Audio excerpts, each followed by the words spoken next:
also the concept of fairness in broadcast royalties in general.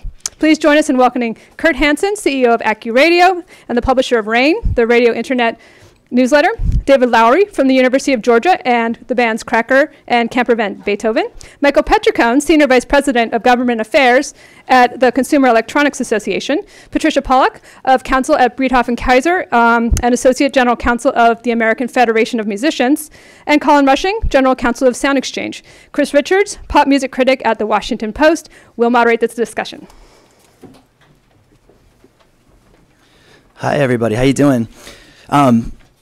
I was asked to do this kind of at the last minute, and this is an issue that I'm not as familiar with as I wish I was. So hopefully my ignorance will reflect your curiosity about how this works.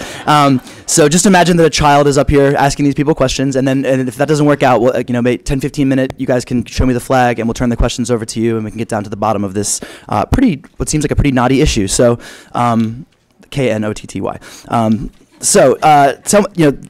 Internet Radio Fairness Act, this is a bill that was introduced on Capitol Hill earlier this summer. It seeks to abolish the current royalty rate setting for webcasters, and instead it wants to base those rates on webcasters' gross revenue, from what I understand. Pandora and Clear Channel are on one side. They're behind this because it's going to save them money, but artists might not be down with it. Could mean less revenue for them. Obviously, streaming royalties are becoming a growing source of income for musicians in a struggling marketplace and climate. And basically, it seems like maybe some folks are searching for some consistency among platforms. So I guess my first question, I will, since Michael is the first guy that I met today when I walked in the door, I'll turn it to him first. Can you just tell us, from your vantage point, what is the Internet Radio Fairness Act? What will this legislation do? Do you support it? Do you not? And we'll kind of volleyball it around from there. Yeah. First of all, I represent the Consumer Electronics Association. We are the voice of the tech industry in D.C. We represent manufacturers. We represent online services. We represent internet radio services. We represent retailers, brick-and-mortar retailers and online retailers. So pretty much if you're anywhere in the tech chain, we represent you. We're also the ones that put on the International CES every year in Las Vegas, to which everybody's invited to. We'd love to see you there. It's a fantastic show. For us, we have an interest in seeing a vibrant, online, sustainable music economy, right? Because all of our members benefit, whether they're hardware members, whether they're streamers. We're interested in royalties getting paid, musicians getting paid, and in a sustainable, healthy online music economy. You don't have that today. If you look at Pandora, who is one of our members, they have 75% of the online music market. In part, they have that because they're good, but not just because they're good. It's because that under the current royalty system, you would have to be nuts to get into this marketplace. And that's not a healthy place to be. And what we hope to see is you rationalize the royalties, you make it more of a reasonable business proposition. There's more investment, there's more services, and in the end, the objective isn't to have a Pandora, it's to have 100 Pandoras or 1,000 Pandoras, and to have an ongoing healthy ecosystem of businesses that pay money to musicians. And we hope that by rationalizing the royalty structure, right now the royalties were put into place when internet music had just come about. And the royalties were put into place back primarily by record label lobbyists, who at that point saw the internet music structure as a competing distribution platform, and they put in royalties that were discriminatory. So if you're cable, you're paying 5 or 10. If you're satellite, you're paying 5 or 10%. If you're an online streamer like Pandora, you're paying over 50% of your revenues in royalties. And I'm not going to opine as to whether that's like a sustainable business model, but a lot of smart people have, and I would encourage you to get on the internet and look around. It's very tough to have a sustainable business that way. And what we hope this legislation does is put things on a sustainable footing, so we can go forward with this business model in the future. Colin Rushing, I met you second today. That's how we're doing it here. For or against this bill, and why? And from what you just heard, what's your stance on this? Sure. So we are against the bill. So I'll just say that so here's the basic background for those who don't know. So we're talking about basically the rules of the road for the statutory license for the use of sound recordings. So what's a statutory license? It's something the government gave to services like Pandora. For most types of digital music services like Spotify's on-demand service, Apple for iTunes, they have to go and negotiate with thousands of different record labels to get the rights that they need to sound recordings. But for digital radio, Congress said, you know what, you do not have to go to thousands of individual record labels. We're going to give you a license. So you have a one-stop shop to get all the rights you need to those sound recordings. So Sound Exchange's role in all of this is we're the organization that collects and distributes the royalties that are owed by these services to this one-stop shop. We are, in effect, the one-stop shop. And we also advocate for record labels and recording artists in the proceedings to set the rates that are charged by this one-stop shop. And all we say is, the rate should be a market rate. It should be a willing buyer, willing seller rate. And that's what current law provides for webcasters. And really, it provides for everyone who uses the statutory license except for three grandfathered services. There are over 2,000 licensees who are under this willing buyer, willing seller standard. And our view is that everyone should be under the same rule. It should just be at a market rate, willing buyer, willing seller. What the so-called Internet Radio Fairness Act would do is it would lower everyone to a lower standard, to a below market rate. And we think that's fundamentally unfair. If your stuff, if you're an artist, you're a record label, if you don't have any choice in whether or not a service can use your recordings, at a minimum, you should be paid a market rate. Tricia, I'll move it over to you, and maybe you can also explain the artist's stake in this entire debate as well. Well, sure. So Colin has explained the compulsory license, and I would like to just kind of go, not to talk so much about the rate, but to talk a little bit more about the compulsory license, because I think that in part helps to explain the union point of view and the artist's point of view on some other aspects of this bill. So the compulsory license is something that the unions back in the early 1990s worked very hard, and the artists worked very hard to shape into something that worked very well for the artist community. So the digital performance right was established with a compulsory license that says by matter of law that 50% of the royalties are payable to performing artists on the sound recordings, 45% of that to the royalty artists, and 5% to the non-featured or session musicians and vocalists. So one feature of the compulsory license is that there's, it's set up so that half of the royalties go to performers. That's obviously a really good thing for performers.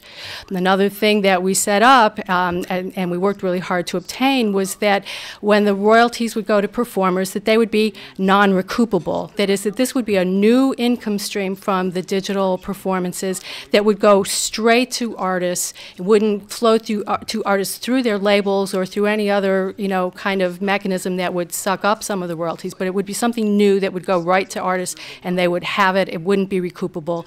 And to help implement the non-recoupability, we worked hard to obtain direct payment of the artist share to performers. And we did that first through Sound Exchange kind of agreements with the labels in Sound Exchange, and later in the statute we actually got a provision that said that there would be direct payment of the artist share to artists.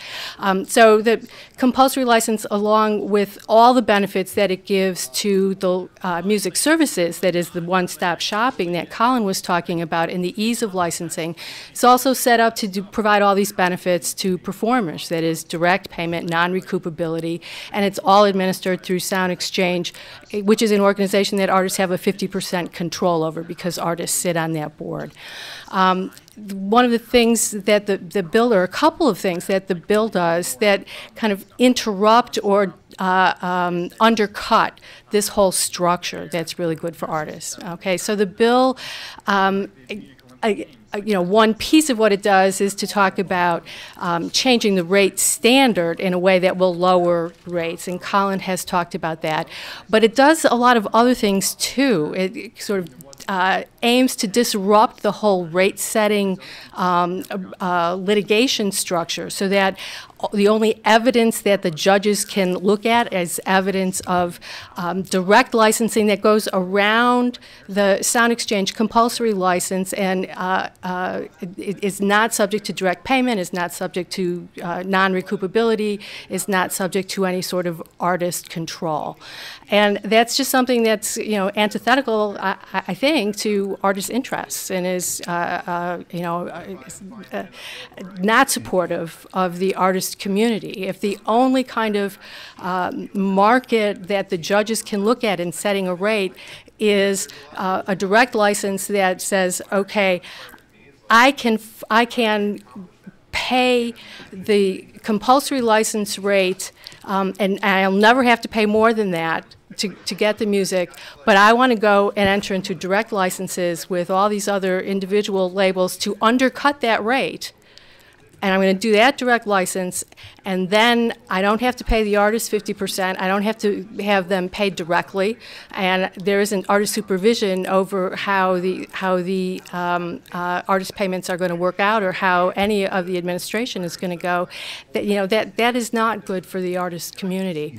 The other way in which the bill sort of undercuts the value of the compulsory license for artists is to essentially create a new antitrust provision that says anytime you speak against or try to act against a direct license or point out the deficits of a direct license, you are vulnerable to being found guilty of an antitrust violation.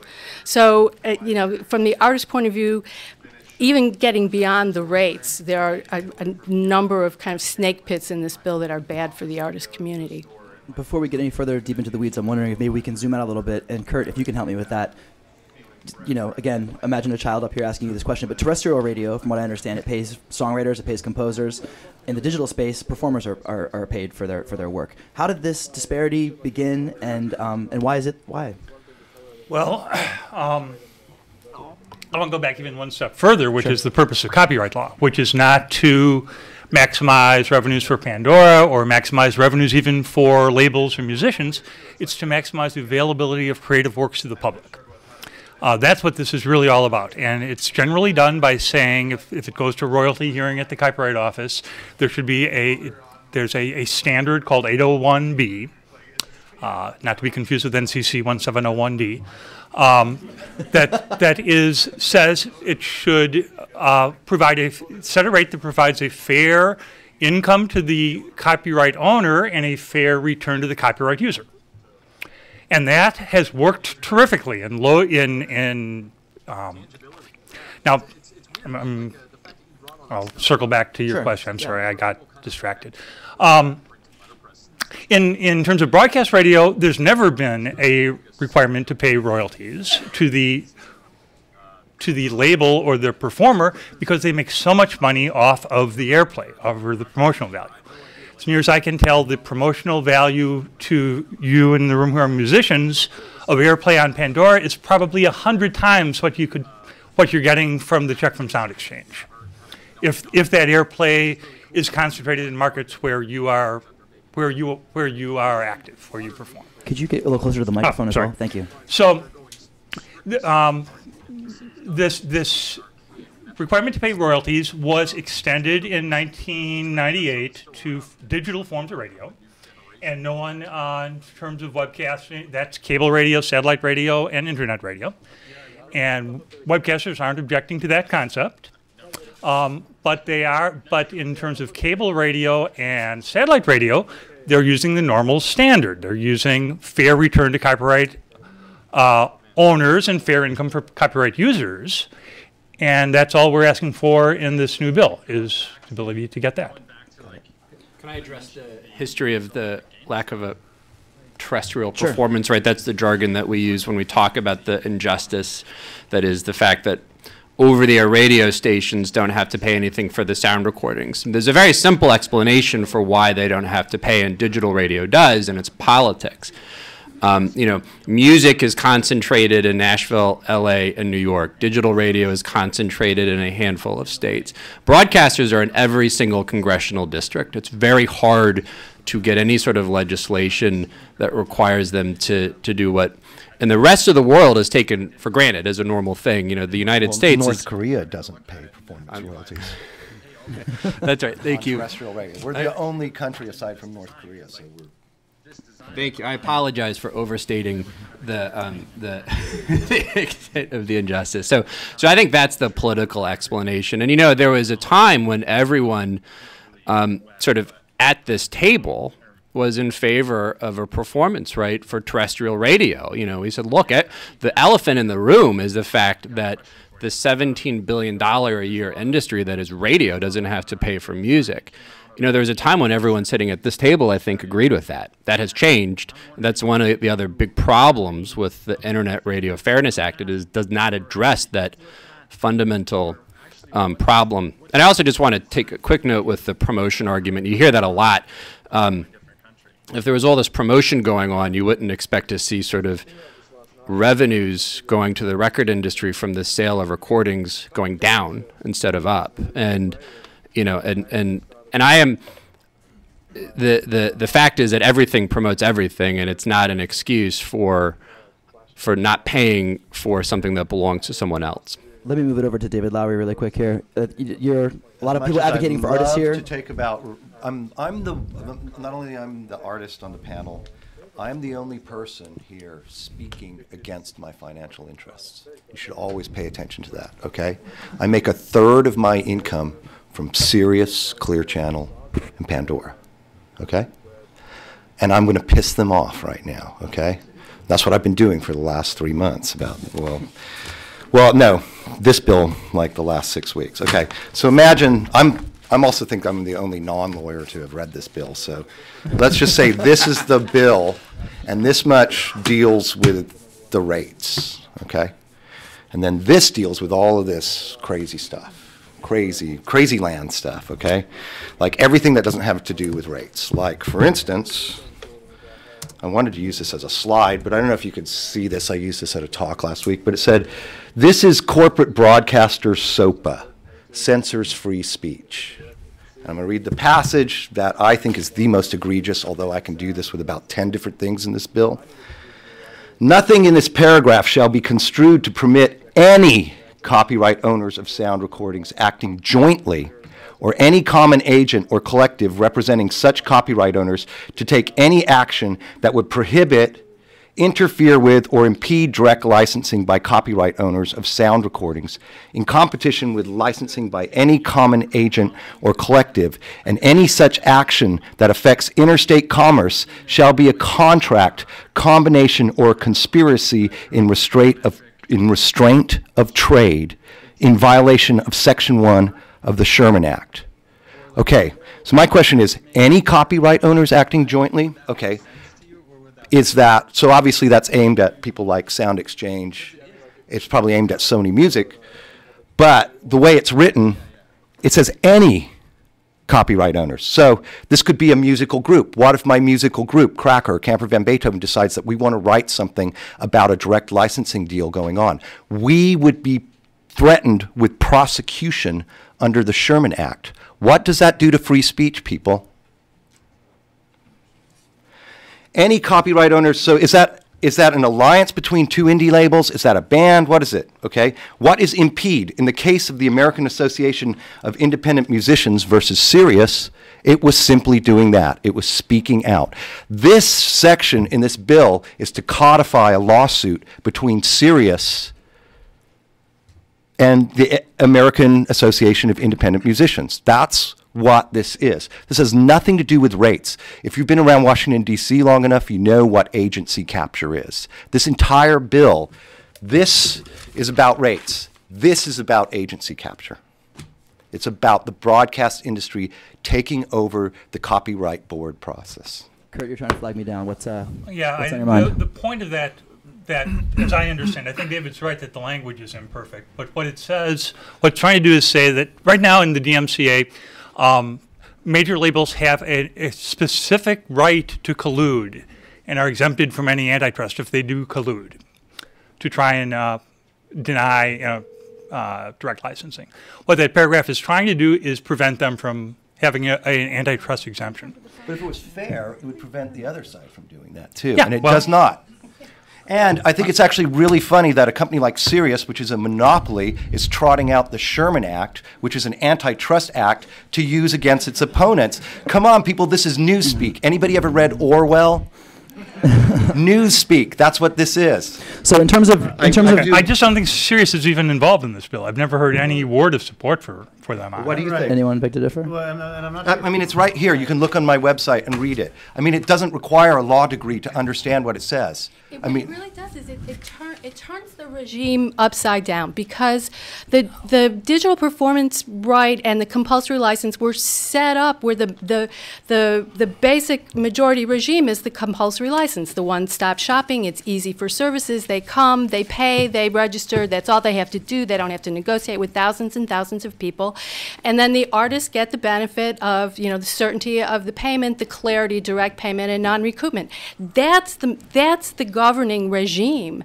But what David is talking about is trying to flip the regime and make the governing regime, back into the dark old days of many, many, many individual negotiations between services and record labels, and in ways that cut out the artists, cut out the direct payment to the artists, drive down the rates, and reduce the pie for us.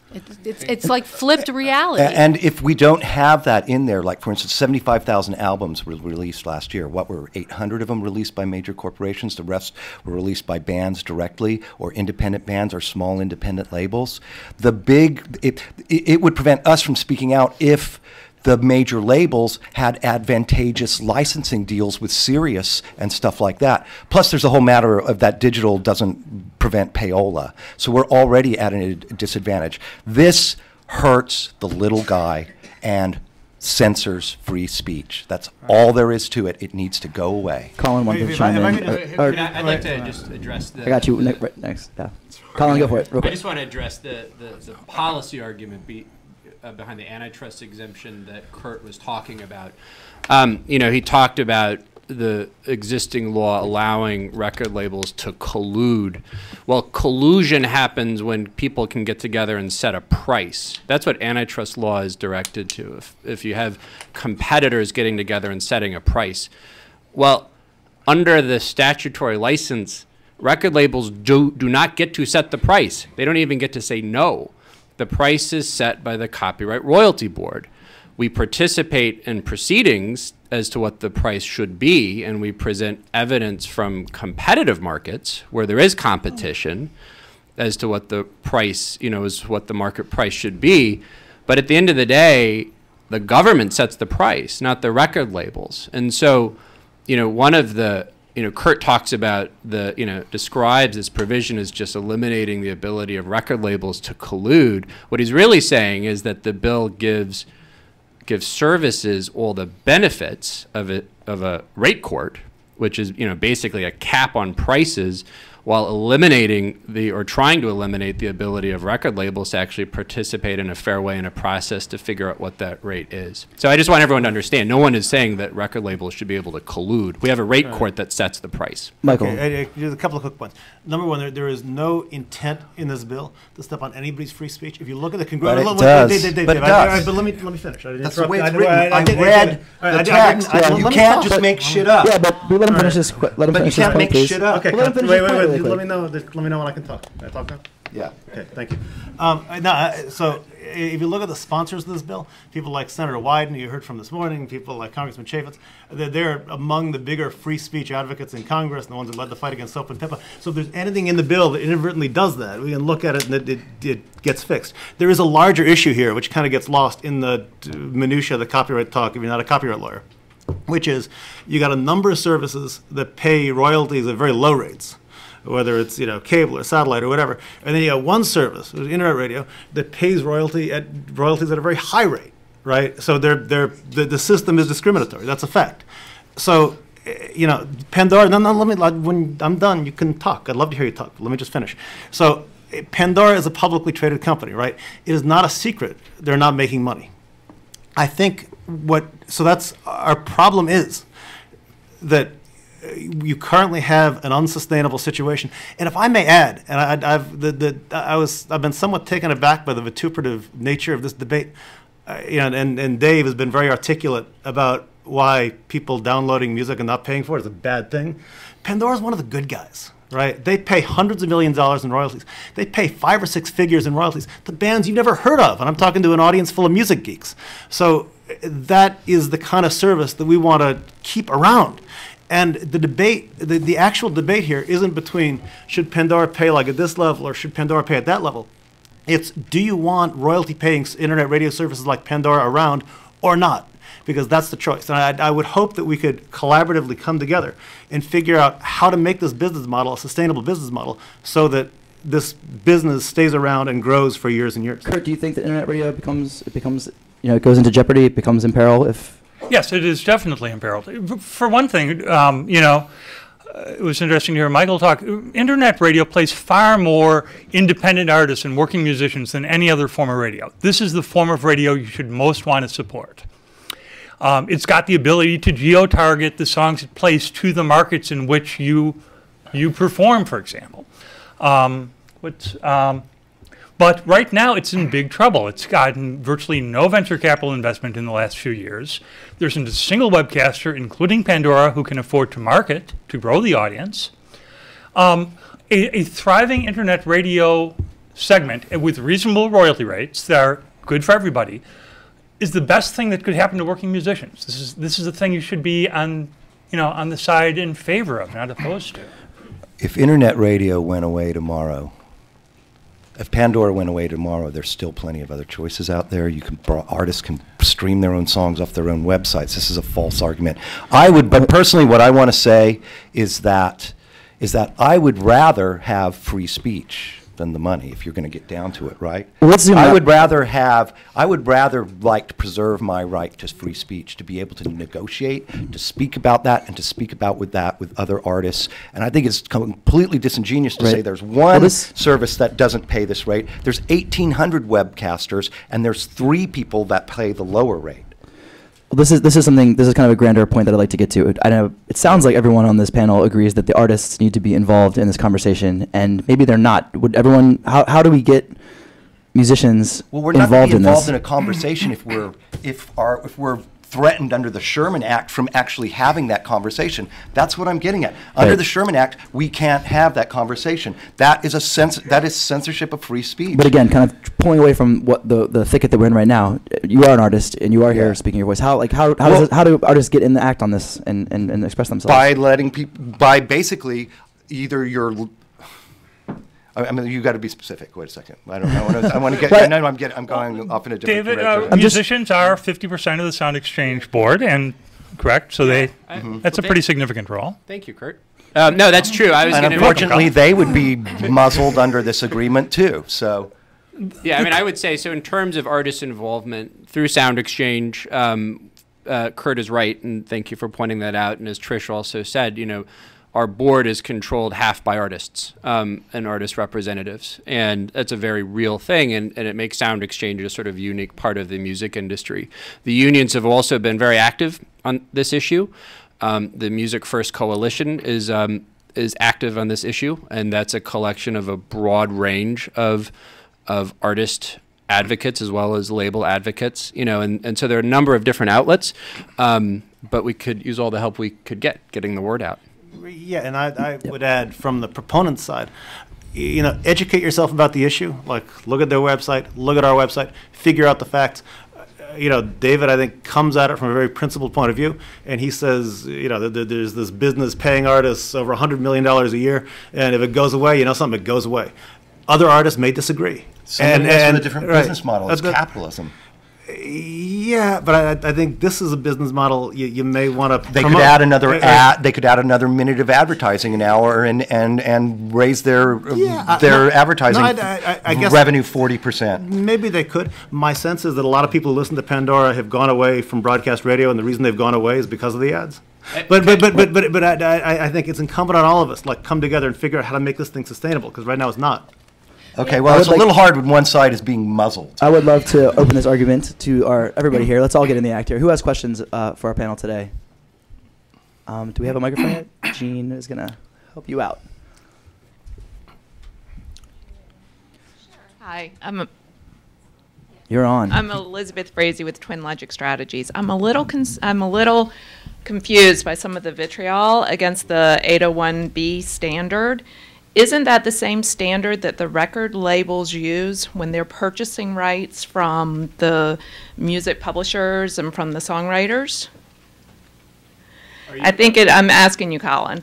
You're addressing that to me. So I think Yeah. that is the standard under current law. My understanding is that in the past, when there have been discussions of changing the standards, people are moving towards something other than that.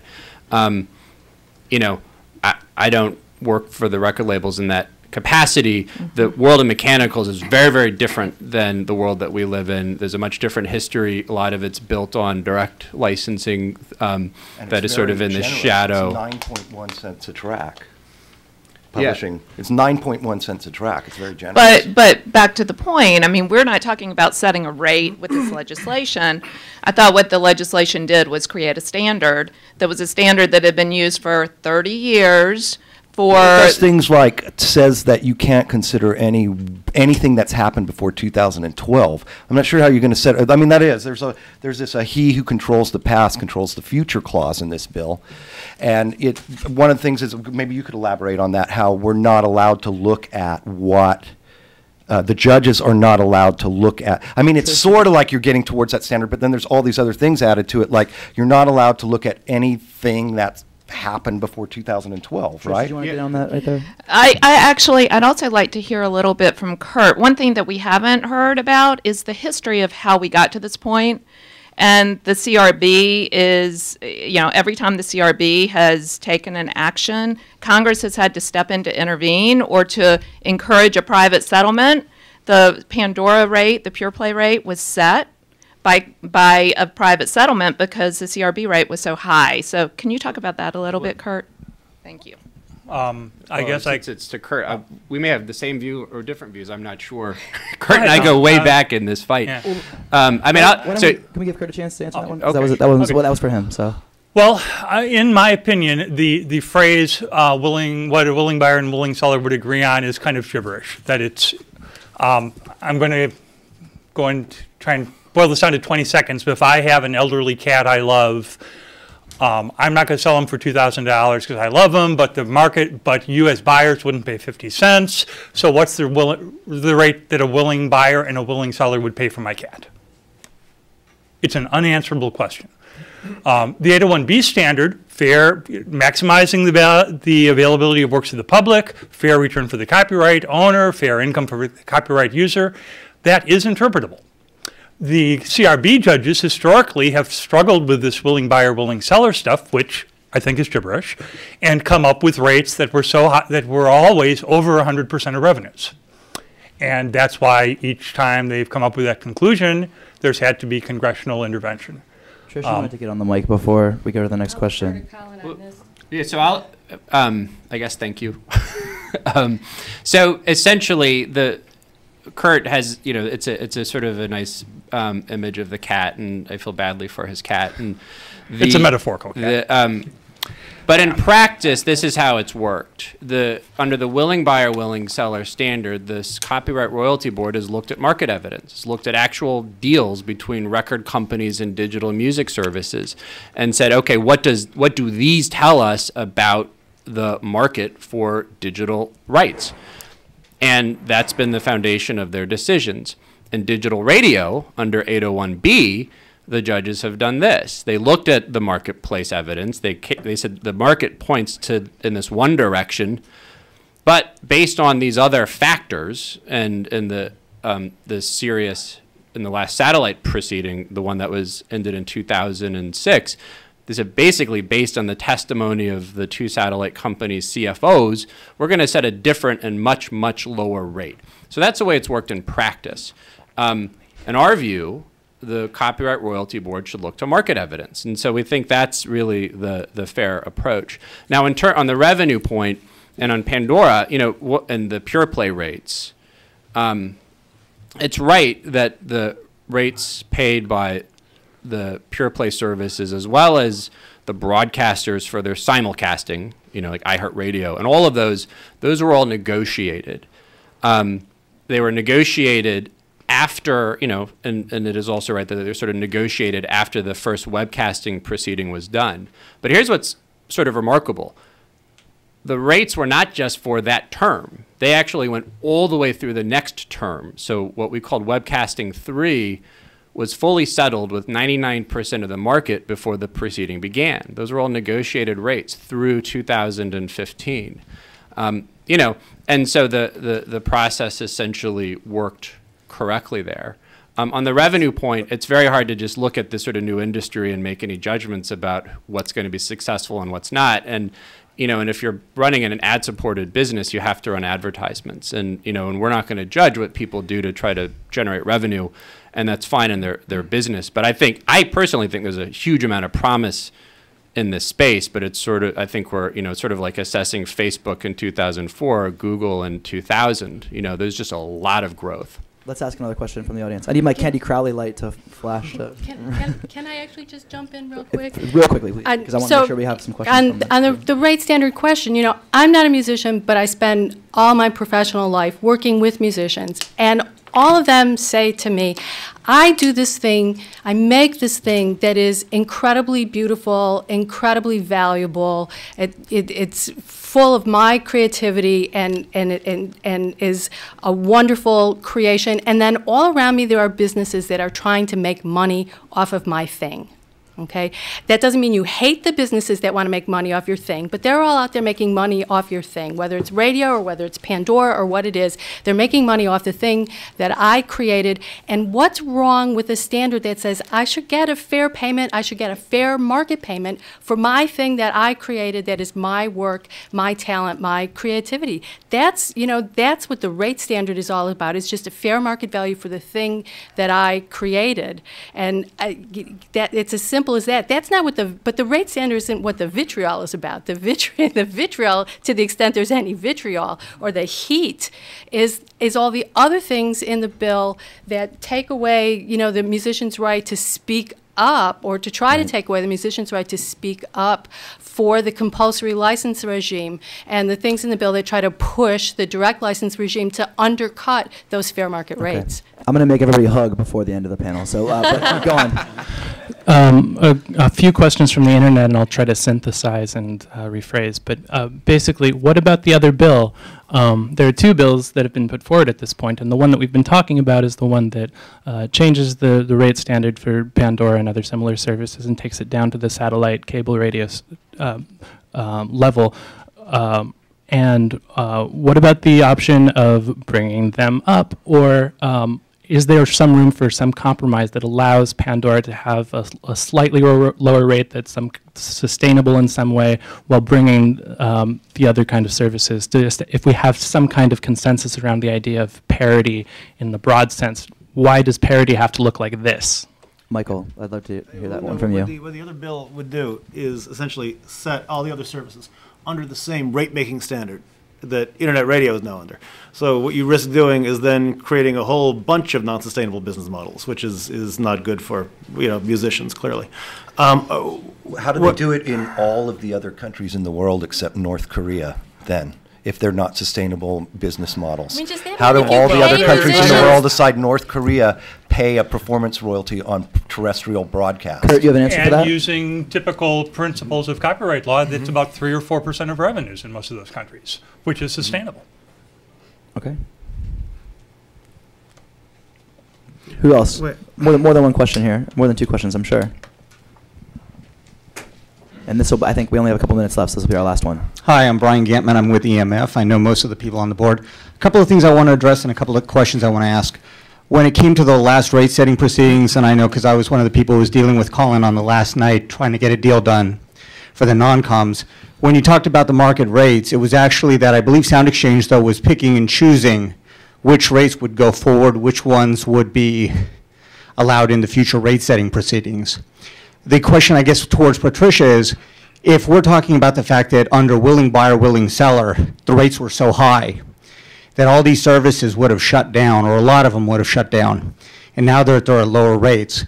My question is, and I know that David, and I respect your passion, but if the rates are so high that none of these businesses are making money, and they go out of business, how does that benefit artists? And if you talk about how these businesses are all making money, and it should be shared with the artists, the fact is Pandora lost $8.2 million in the first quarter, $5.4 million in the second quarter. It doesn't sound like Pandora is actually making business. Pandora goes under, people are not going to invest in this area, people are not going to be putting internet radios in cars, people are not going to invest in it, it's going to go away, and that's not going to benefit artists in any way, shape, or form. If you'd like to respond to that, and call in if you have any response to what I just asked. Go ahead. So, I'll just say I don't think internet radio is going away. I think Pandora's prospects are improving, and you can look at what they say. You know, and look, they are disrupting an existing radio industry. Any disruptive business, it takes a little while to get its footing. Fact is, they're making hundreds of millions of dollars, but the potential is so much greater. It's hard to assess now. They want to make a run for radio, but they're only running 2 minutes of audio ads an hour. I think Dave's right. I mean, you increase it by 1 minute, and suddenly there's... They're running 1 minute right now. They're not running 2 minutes an hour. They're running 1 minute an hour. And part of that are ads for the Internet Radio Fairness Act to write your congressman, too. No. So. But maybe people don't want that. Again, I have no special knowledge of Pandora's finances. But let me simply say, like, it's economics 101. If you set up a context where a given business area can't make money, then that business area goes away. That's fundamental. And that's why, again, if you look in the rearview mirror, the road is like littered with all these failed web services that either went out of business or got out of the business. Because right now you cannot, the way the rules are set up, it is almost impossible to do well in that sector. And unless that gets changed, the sector goes away. That's how it works. I could set up a business that gave away free Mercedes, right? And then I say, hey, the consumer could totally love it, and then but it doesn't make any sense economically and stuff like that. So I run to the government and mandate that the car dealers provide free Mercedes. That is essentially what you guys are doing. No. That is what the problem is. It's your business model, not our business model. Suck it up. Capitalism. This is America. But what I'm saying is, I think you have an interest.